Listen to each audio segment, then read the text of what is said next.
Halo Sobat Weekend, Bandar Lampung kembali menjadi sorotan.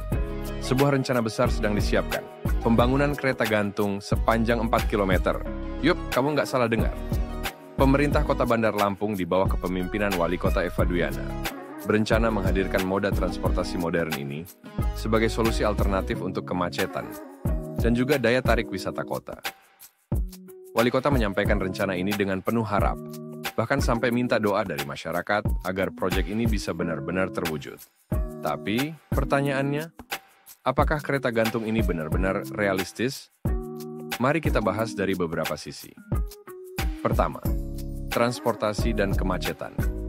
Bandar Lampung memang makin padat. Beberapa ruas jalan seperti Antasari, ZA Pagar Alam, atau Raden Intan sering jadi langganan macet, terutama saat jam pulang kerja atau musim liburan. Kereta gantung bisa jadi solusi yang segar, tidak hanya mengurangi beban lalu lintas darat, tapi juga menawarkan alternatif cepat dan nyaman. Tapi, apakah akan efektif jika hanya dibangun sepanjang 4 km? Rute mana saja yang akan dilewati? Apakah menghubungkan titik-titik vital kota atau sekadar untuk menunjang wisata? Rencananya, proyek kereta gantung di Bandar Lampung direncanakan akan menghubungkan rumah dinas Wali Kota Bandar Lampung dengan Teluk Lampung. Rute ini dipilih karena rumah dinas tersebut memiliki lahan seluas sekitar 3 hektar dan menawarkan panorama laut serta pegunungan yang indah, menjadikannya lokasi strategis untuk titik awal kereta gantung. Kedua, pariwisata dan citra kota. Pembangunan ini jelas bisa memperkuat citra Bandar Lampung sebagai kota wisata. Bayangkan pemandangan laut, perbukitan, dan lanskap kota dari atas kabel kereta gantung. Ini bisa jadi daya tarik luar biasa.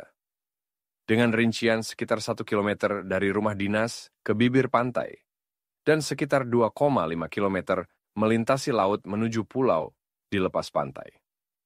Namun kita juga harus bertanya, apakah infrastruktur dasar kota saat ini sudah cukup kokoh untuk menopang proyek sebesar ini? Masih banyak jalan rusak, drainase buruk, dan permasalahan sampah yang belum tuntas. Ketiga, pendanaan dan transparansi. Biaya pembangunan kereta gantung bisa mencapai ratusan miliar rupiah. Dari mana dananya? Apakah murni dari APBD, kerjasama swasta, atau investor luar negeri? Nah, berdasarkan informasi, pemerintah Kota Bandar Lampung menggandeng investor asal Tiongkok dengan nilai investasi mencapai 2,5 triliun untuk merealisasikan proyek ini. Nominal yang sangat fantastis, bukan? Disinilah pentingnya transparansi.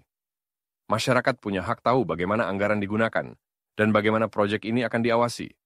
Jangan sampai proyek ini cuma jadi proyek mercusuar, besar di wacana, tapi minim dampak ke rakyat kecil. Terakhir, pro dan kontra warga. Beberapa warga menyambut positif karena jenuh dengan kemacetan dan ingin wajah kota berubah. Tapi nggak sedikit juga yang skeptis. Bangun jalan aja masih banyak yang bolong, ini mau bikin kereta gantung? Komentar seperti ini pasti sering kamu dengar, kan? Jadi, kembali ke pertanyaan awal. Kereta gantung 4 km ini. Inovasi keren, harapan baru, atau malah proyek yang tidak perlu? Kereta gantung mungkin terdengar keren, tapi akan lebih keren lagi kalau rakyat nggak harus tergantung pada janji-janji yang belum tentu membumi. Pemerintah harus bijak. Kalau tidak mendesak, ya jangan dipaksakan. Karena pembangunan yang baik itu bukan yang paling mahal, tapi yang paling bermanfaat. Kalau hanya jadi ajang pencitraan dan menguras anggaran, lebih baik uangnya dipakai untuk hal yang lebih mendesak. Jangan sampai rakyat yang dikorbankan demi gengsi sang pemimpin yang belum tentu berguna.